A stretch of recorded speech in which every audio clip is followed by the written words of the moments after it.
Okay. Okay. Okay. The next matter on the agenda, to consider final adoption of an ordinance terminating the professional services agreement with Mr. Trey Gist for legal services.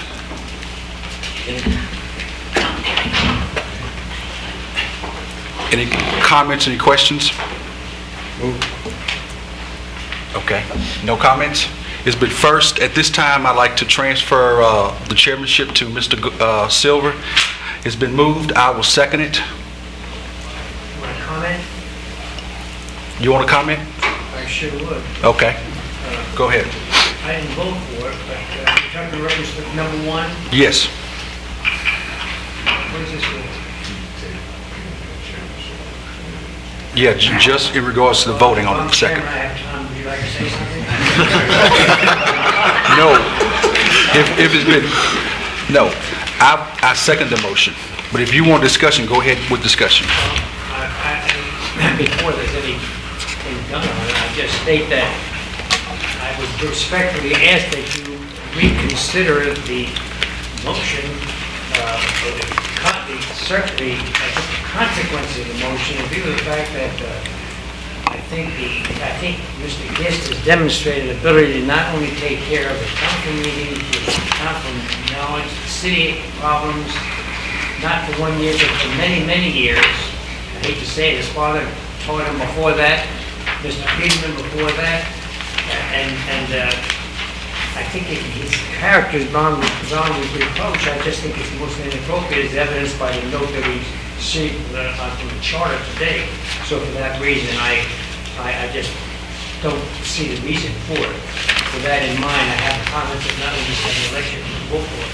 Yeah, we all have Any other comments from. discussion? Yeah, I'd like to say a few things. Okay. I agree wholeheartedly with Mr. Silver. Mr. Gist has been serving the council for a number of years that I've served. He works as a colleague, and I can't ever remember a time I did not get accurate and timely information when it was requested from him. I don't know why this is on here. I certainly had nothing to do with it. I've been advised, or we've been advised by the city attorney that the city council proposed termination of legal contracts will illegally obstruct the function of the legal division, usurp the powers of the mayor, and violate the city code, separation of power. And I would assume from that it would also be a charter violation. I would ask, with the chair's permission, I'd ask Chuck Johnson to elaborate on that, please. Johnson? Good evening, gentlemen. Mr. Fowler, my views on the three ordinances that are under consideration today are all outlined in the report which I provided for the council this morning. That report was not solicited, but it was one that I believed it was my obligation to provide to you. I would agree with both of you, Mr. Silver and Mr. Fowler, that Mr. Gist has performed outstandingly for the city. His character is beyond reproach, and I would like to personally and publicly apologize to him for having to sit through this, as I would to all the lawyers who are listed on the agenda today. I have a variety of problems with the ordinance as proposed, and they're all outlined in the 4-page document that I've submitted. First of all executive authority, with the exception of the audit provision and the supervision of the city clerks, is vested in the mayor. The legal division is headed by myself. I am appointed by the mayor, subject to confirmation by the council. The decision to select special counsel, which would be the lawyers such as Mr. Rosansky, Mr. Gist, and the Gold Firm, would fall within the purview of an executive function.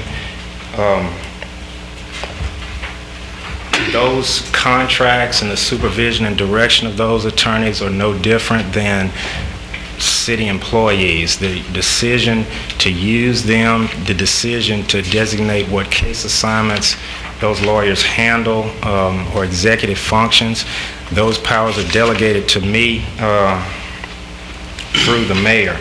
And I think for the council to come in now and step in, especially when there are cases that are pending in litigation, cases that are ready for trial, to terminate the contracts or to attempt to terminate the contracts of these various lawyers is improper under the charter. It's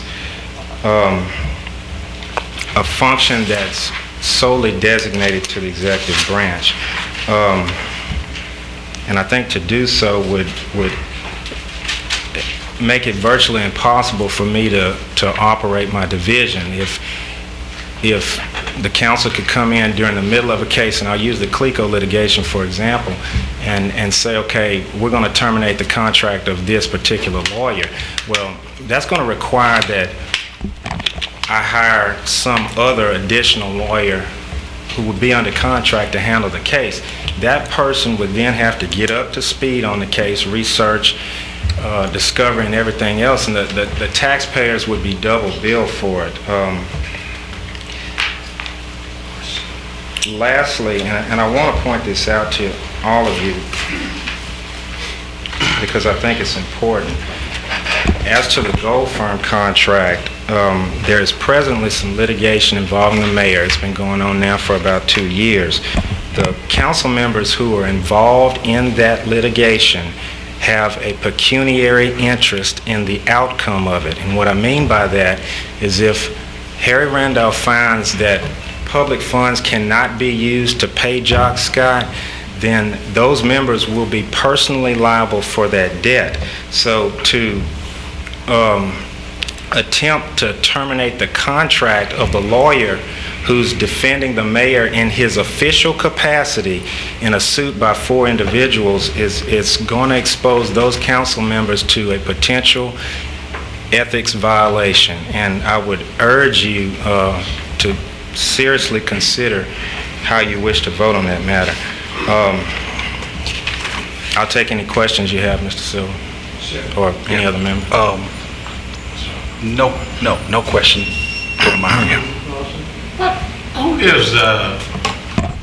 Does the client have a right to select attorney? Yes, Mr. Lawson, but the problem that I've had communicating for the last 2 years with some members of this body is that the client is the city of Alexandria, and that representation is governed by Rule 1.13 of the Rules of Professional Conduct. A lawyer retained to represent an organization represents the organization through the constituent parts. The constituent parts here are the mayor and the city council. Those two clients together, those two parts make up the organizational client, which is the city.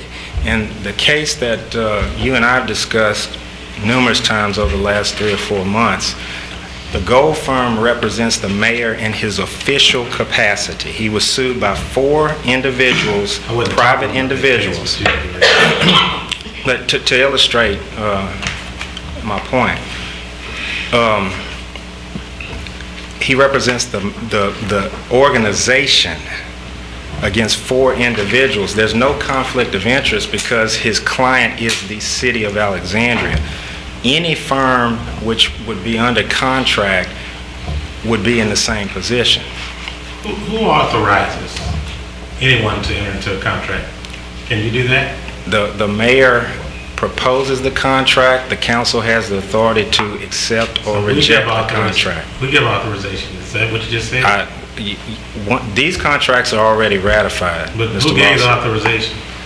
The council. Okay. Okay. Question? Sorry, you're... Yeah, let me say something real quick. What we try to do, Wait, Mr. one Johnson. second, Mr. Go ahead. Lavidan. Authorization, though, Mr. Lavidan, doesn't necessarily mean the same thing as termination. The power to authorize does not necessarily include the power to What terminate. you're alluding to is we continue to get $20,000 a month bills, which is concern that I've heard from some of the colleagues on the legal division.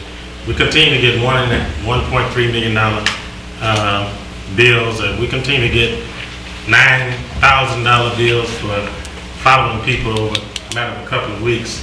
that we just got to take it, is what you suggest? No, I'm not. We can't I'm deal not- with the budgetarian? I'm not suggesting that at all. What I'm suggesting to you, Mr. Lawson, is that if you terminate the contracts of these firms, or if you attempt to, that's not going to change the fact that the city is involved in litigation.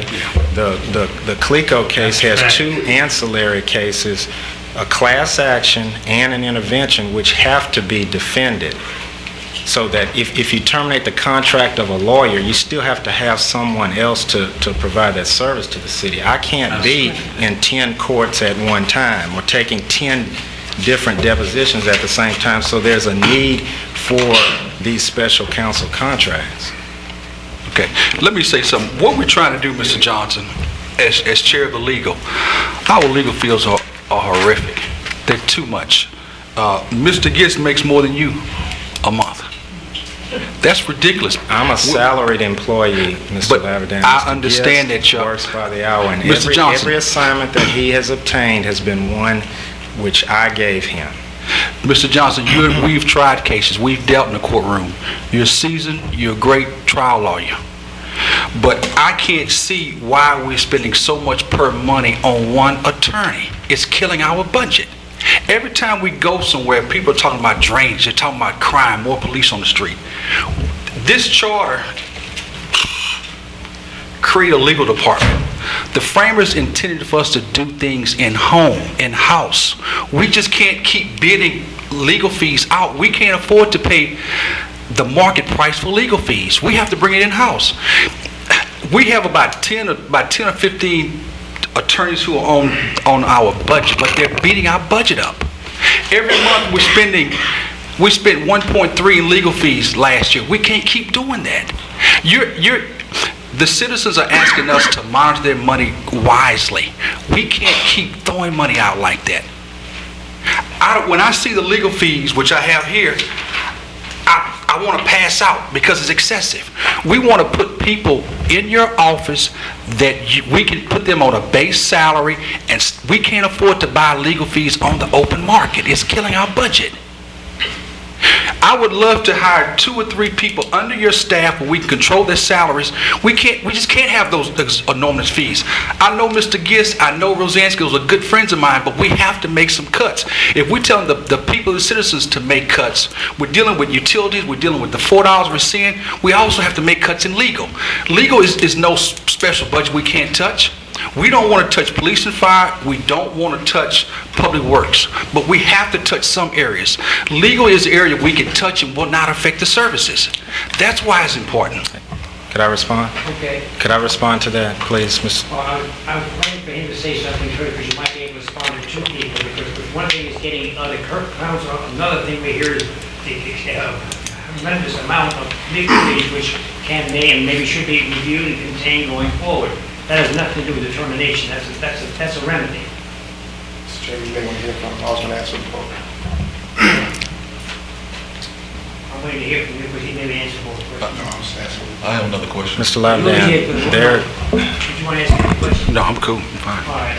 Mr. Laverdan, it's been a policy of my office since I was confirmed that every matter that we can handle in-house, we do handle in-house. I have 2 employee assistants, Elena Meyer and Ann Lowry. Ann handles all of our small, I call them small accident cases, and our small to medium-sized mediations. Those are matters which we do not farm out. Elena Meyer handles all of our utility regulation-related issues. She also does some of our employment work. She also does some of our personal injury and our workers' comp. I personally handled, as co-counsel, all of the major cases that the city is involved in. The question about whether we're spending too much, I think you have to realize too that there's certain types of expertise that lawyers in Alexandria simply do not have. There is no lawyer in the state of Louisiana who can do what John Adragna does. He's a nationally recognized expert in power supply agreements and power supply negotiations. Someone who is that recognized in the field, naturally is going to be able to charge a higher hourly rate for his services, and I think that's why you see those bills. But you have to remember, too, the city has never been involved in a power supply negotiation, and we've certainly never been involved in any kind of contested commercial litigation like you see in the Clico case. Those types of cases are going to be expensive, but y'all have to remember that once all of this is resolved, we won't have this expense at least for another 13 years. Okay. With that in mind, the question been moved, all those... Roosevelt has a, We have three things and we have a meeting. Just one question, Mr. Johnson. Yes, sir. In your report to the council, your written report, I know you briefly touched upon, you said City Council proposed termination of legal contracts was in a conflict of interest and ethics violation for certain council members. That's based on the cases that these attorneys are presently involved in with council, am I correct? The Gold firm is involved in the litigation involving the mayor to the extent that that firm is representing the mayor in his official capacity. He was sued by 4 individuals. They are defending him in the reconventional demand. Okay. He's entitled to a defense when he's sued in his official capacity. He's also entitled to indemnification like any other city employee or any city officer. Okay. With that in mind, now, I'm sharing your position, but do you want to do 1, 2, 3, or do you want to take the first one first? Since you made that? We can take the first one first. All right, those in favor of recommending that we terminate the Detroit Gist, by voice, by vote name, Aye. nay. Now, the second is an ordinance similarly requesting the termination of professional services with the Gold firm. There's a Second. move. Second, any further discussion on reference to this? I think the same discussions that held true for Mr. Gist would hold true for the Gold firm. Again? I said the same discussions that held Yeah. true for the, Pertain. All those signify by Aye. name, aye. Aye. Nay. And finally, that terminating the services with Wheelis and Rosansky for legal services. Second. again, I think the discussion that took place would certainly apply to the Wheelis and Rosansky firm. Aye. Nay. With that in mind, we will recommend as set forth that we discuss that at the regular meeting and act officially at that time. Is there anything else further to come before the legal committee? Meeting is adjourned. Okay, this will adjourn, and I think if you wish, you want So to... that, item 38, To consider final adoption of an ordinance terminating the professional services agreement with Go, Weems, Bruiser, Sewells, Rundell Law Firm for legal services. moved by Mr. Goins, properly second by Mr. Larberdane. Discussion? I'd like a roll call vote. Mr. Goins? Mr. Silver? No. Mr. Hobbs? Mr. Lawson? Yes. Mr. Johnson? No. Mr. Fowler? No. Mr. Larberdane? Yes. 3 yeses and 4 noes, and it fails. Item 39,